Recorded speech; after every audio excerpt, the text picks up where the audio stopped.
नमस्कार। आज हम अपने भारतीय मित्रों को बताएंगे कि आपको नेपाल का सम्मान करते हुए माउंट एवरेस्ट जो पहाड़ है, पर्वत है, उसके लिए उसी शब्दों का प्रयोग करना चाहिए जिन शब्दों का प्रयोग नेपाली लोग करते हैं या करते आए थे। माउंट एवरेस्ट जो है वो एक विदेशी के नाम पे है और माउंट एवरेस्ट को विदेशी के नाम पे बिल्कुल नहीं होना चाहिए। तो सुधीर चौधरी ने कहा कि इसका नाम माउंट सिकदर होना चाहिए, लेकिन दोस्तों माउंट सिकदर रखने से नेपाल के लोगों को काफ़ी दिक्कत हो रही है। वो नहीं चाहते हैं कि इसका नाम माउंट सिकदर हो, इसलिए हमें उनकी भावनाओं का सम्मान करते हुए माउंट एवरेस्ट को उसी नाम से पुकारना है जिस नाम से उसको नेपाल में पुकारा जाता है। देखिए, नेपाल में इसका नाम है देवढुंगा। ढुंगा का मतलब पत्थर होता है, देव माने भगवान हो गया। तो नेपाल के जो प्राचीन खस आर्य लोग थे वो माउंट एवरेस्ट को देवढुंगा कहते थे।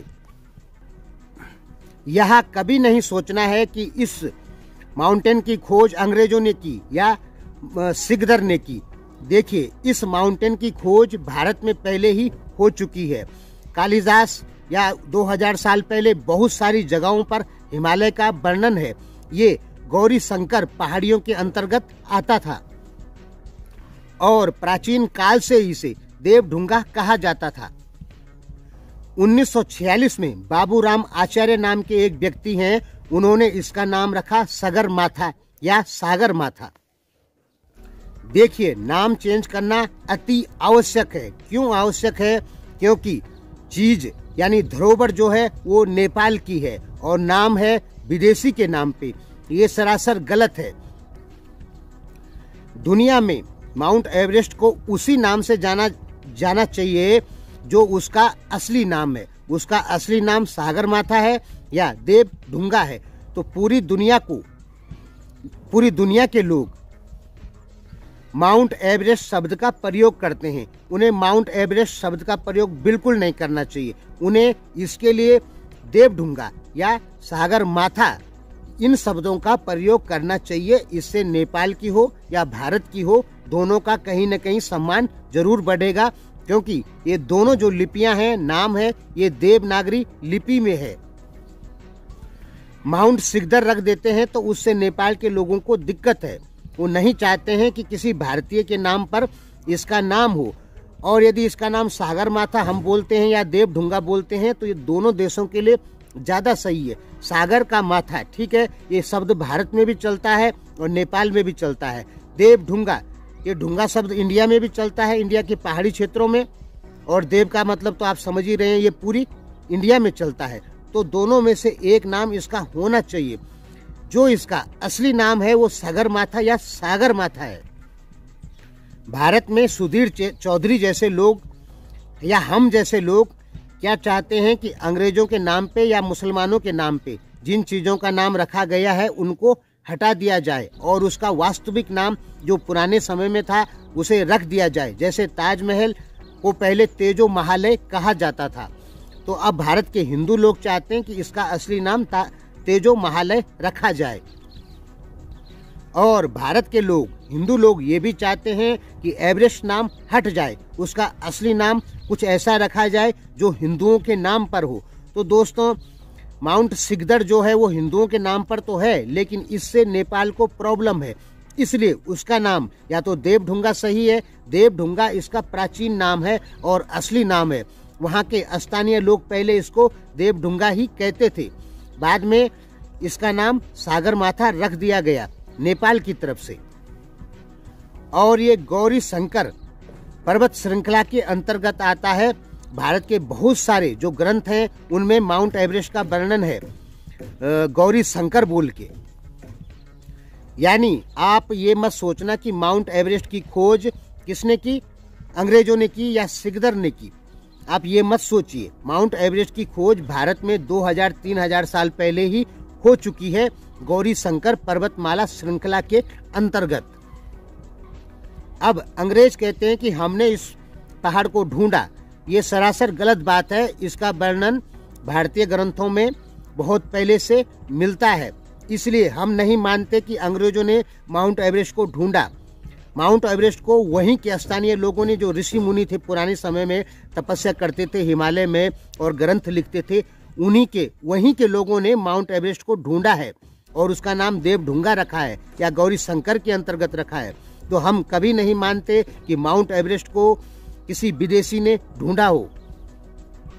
अब माउंट एवरेस्ट पर एक चाल और समझिए। यूनेस्को आप जानते हैं, वो किसी भी देश की जो बड़ी बड़ी चीजें होती है उसको यूनेस्को की धरोहर बता देती है। देखिए हुआ क्या कि अंग्रेज लोग यहाँ से ताजमहल या बहुत कुछ ले जाना चाहते थे जो बड़ी बड़ी चीजें हैं, लेकिन उनको वो जड़ चीजें हैं उनको नहीं ले जा सकते।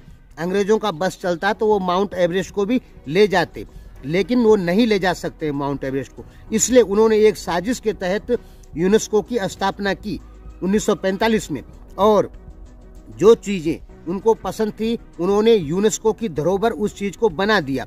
यूनेस्को में सबसे ज्यादा किसका चलता है? यूरोप का, यानी अंग्रेजों का ही चलता है।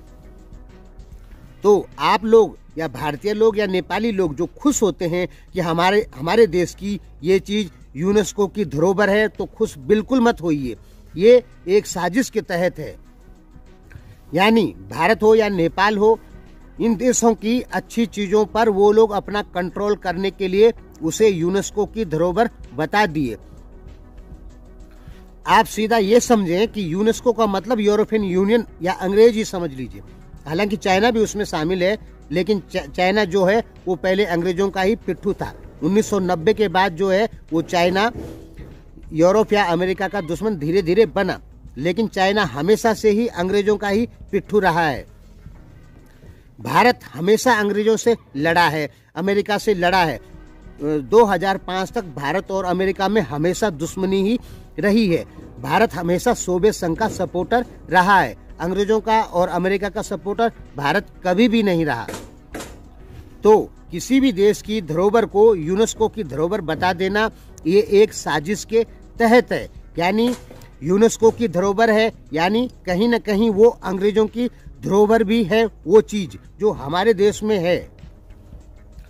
आप सीधा समझें, किसी भी चीज को यूनेस्को की जो धरोहर है उस पे कहीं न कहीं अंग्रेजों का भी अधिकार है, आप ये समझ लीजिए। इसलिए हमारे देश की कोई चीज यूनेस्को की धरोहर बनती है तो हमें खुश नहीं होना चाहिए, क्योंकि उस चीज पे कहीं न कहीं कुछ न कुछ अंग्रेजों का भी अधिकार हो जाता है, यूरोपियन यूनियन का अधिकार हो जाता है। इसलिए यूनेस्को की जब कोई चीज धरोहर बनती है तो खुश नहीं होना चाहिए, बल्कि दुखी होना चाहिए कि हमारी चीज पर किसी विदेशी का कुछ न कुछ अधिकार हो गया। अब भारत में क्या है कि सुधीर चौधरी जैसे लोगों का एक ग्रुप है जो नाम चेंज करना चाहते हैं और अंग्रेजों की और मुसलमानों की हर निशानी को मिटा देना चाहते हैं। इसलिए सुधीर चौधरी ने जो कहा कि नाम चेंज कर देना चाहिए वो लगभग ठीक है, लेकिन उसका नाम माउंट सिकदर रख देना चाहिए, ये कहीं गलत है। उसका नाम उनको अच्छे से उनको छानबीन कर लेनी चाहिए थी कि माउंट एवरेस्ट का लोकल नाम, नेपाली लोग माउंट एवरेस्ट का असली नाम क्या बोलकर बुलाते हैं, तो उनको वही कहना चाहिए था कि माउंट एवरेस्ट का असली नाम सागरमाथा या देवढुंगा होना चाहिए। आप खुद सोचें, धरोहर है वो नेपाल की और नाम है उसका किसी विदेशी के नाम पर, तो कहीं न कहीं ये गलत है कि नहीं है। उसका जब वो धरोहर नेपाल की है तो उसका नाम भी नेपाली भाषा में ही होना चाहिए। चाइना की छोड़ दीजिए, चाइना क्या कहता है, तिब्बत क्या कहता है, उससे हमको मतलब नहीं है। लेकिन हम जो यहाँ के लोग हैं, साउथ एशियन लोग हैं, भारत के या नेपाल के लोग, उन लोगों को माउंट एवरेस्ट का जो नाम है वो सागर माथा बोलकर ही कहना चाहिए। माउंट एवरेस्ट शब्द का प्रयोग ही नहीं करना चाहिए सागर माथा या देवढुंगा। अब यहाँ पर एक प्रॉब्लम और है, अगर इसका नाम देवढुंगा रखते हैं तो नेपाल में क्रिश्चियन एनजीओ जो हैं या कुछ मुस्लिम संगठन हैं वो नहीं रखने देंगे, वो विरोध करेंगे। यहाँ तक कि मंगोल नेशनल ऑर्गेनाइजेशन जो है वो भी विरोध करेगी, और उनके आका जो बैठे हैं भारत में कुछ क्रिश्चियन एनजीओ वो भी विरोध करेंगे कि इसका नाम देवढुंगा नहीं रखना चाहिए। लेकिन सागरमाथा इसका नाम रख सकते हैं हमेशा के लिए और पूरी दुनिया के लिए। ये नहीं कि सागरमाथा का प्रयोग केवल हम करें। नहीं, सागर माथा शब्द का प्रयोग पूरी दुनिया को करना चाहिए माउंट एवरेस्ट के लिए। इसका नाम माउंट एवरेस्ट पूरी तरीके से हटा देना चाहिए और इसके लिए नेपाल को पूरे विश्व स्तर पर कोशिश करनी चाहिए कि जब धरोहर हमारी है तो नाम किसी विदेशी के नाम पर क्यों होगा, नाम भी हमारे देश के नाम पर ही होगा। जो नाम हम बोलते हैं वही नाम पूरी दुनिया को बोलना होगा। तो इसके लिए एक ठोस पहल नेपाल को करनी होगी। धन्यवाद दोस्तों। और आज से माउंट एवरेस्ट का नाम क्या हो गया? सागर माथा हो गया। सागर माथा बोलकर उसको बुलाइए, वही उसका असली नाम है।